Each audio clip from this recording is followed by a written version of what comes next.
I'm going to try to work this out. I'm going to try to work it out. But what's up, everybody? Councilwoman Delia Farquharson is tuned in. Hello, everybody. How are you today? So, hey, what's up, Delia? How you doing? I think I reached out to I reached out to Bob and AJ because we really wanted to address some of the things that District Attorney Anthony Scarpino said yesterday. Sunday. Huh? It was the day before Sunday. Yeah. So, and I wanted to also, because the conversation got heated, and which with good reason, between Dr. Bob and Anthony, the DA, about Joseph Spezio.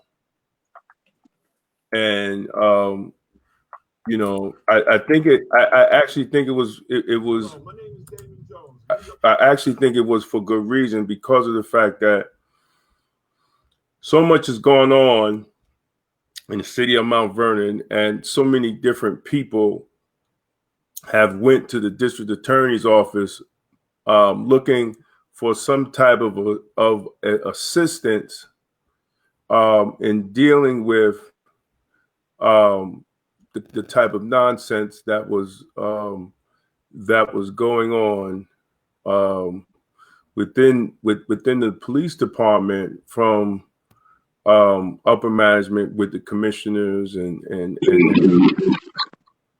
the actual harassment of who's that? Is that me?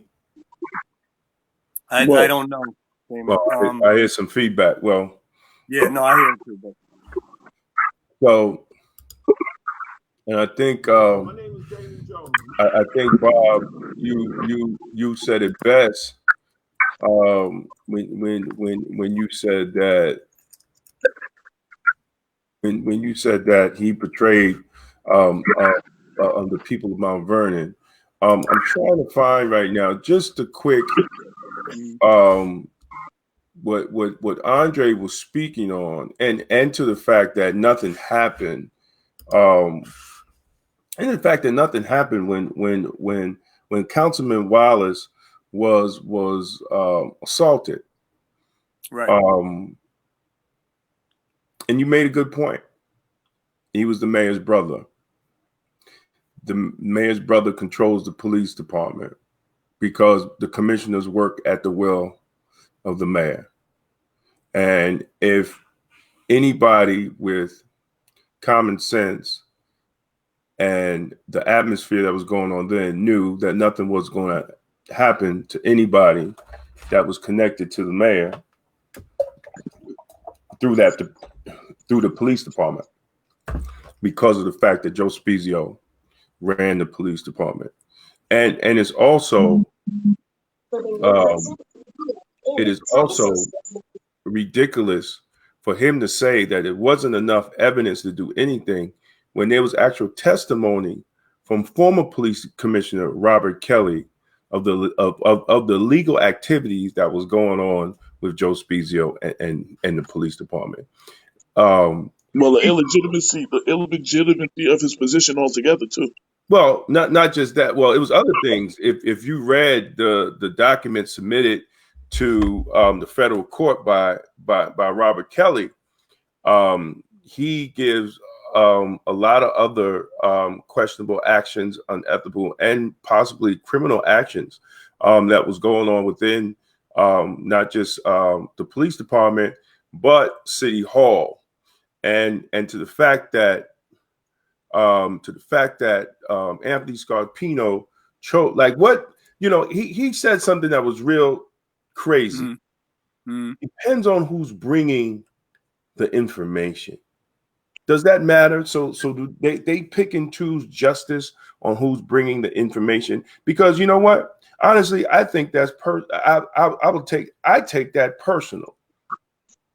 I take that personal because we know we all went up there and we met with Anthony Scarpino's office on on many issues. So they're just going to gap us off because maybe someone in the office don't like me because I've been questioning the integrity of the integrity unit, not Right. just dealing with Joe Spizio, but all the way back to the Irma Marquez when Irma Marquez got body slammed. These are the same people working in the department. Nobody has moved. Right. Let's be serious. Nobody has moved. And they chose not to do anything. And I will post soon all the information that was brought to the DA's office. Not only that, the fact of the matter is, even former mayoral candidate, former police commissioner, former correction commissioner, which it was alleged, brought information himself. And he said in the campaign trail that he spoke to Scarpino about what was going on in the police department. Nothing happened. So what else do you need? So what else does the office need? They chose not to do anything because it was Joe Spizio. And the fact of the matter is Joe Spizio's son-in-law just got fired from the Department of Corrections for allegedly bringing cell phones into a federal inmate and still no charges. Just last month. Still no charges. Because who's they connected to? So we gotta ask a question. Do we get away with criminal activities if we have a vowel at the end of our goddamn name? I or you? Or do we have to be Italian to get away with shit? Right. I mean, I'm after our conversation on Sunday had concluded, one of the things that occurred to me, a question that occurred to me that we could have readily posed to District Attorney Scarpino. Is it possible, District Attorney Scarpino, that someone could strike you? Exactly. A political rival, the brother of your political rival could strike you during the height of a campaign season, and that person would not at least be detained so that appropriate authorities could determine who was at fault and what's the appropriate course of action. It's inconceivable. It's inconceivable that someone could strike the mayor, for example. It would have been inconceivable if Andre's brother would have gotten into a fight with the mayor, that Andre's brother wouldn't have been detained. So this to me seems very much at odds, especially because this is an elected official. This is not an ordinary assault. It has deeper ramifications that extend beyond the two parties themselves and calls into question the integrity of local democracy. Because essentially, this is, and this is also what I thought about, D. The failure of the district attorney's office to take any kind of action whatsoever sent a clear message to all the other parties who had witnessed, who were aware of, the fisticuffs between Andre and Butch Thomas, that something similar could happen to them. And if Andre is not eligible for protection under the law, despite the fact that he's an elected official, then that means that all of us would be even less likely. I mean, in some cases, I know, D, I could hear you saying, I'll smack the shit out of someone.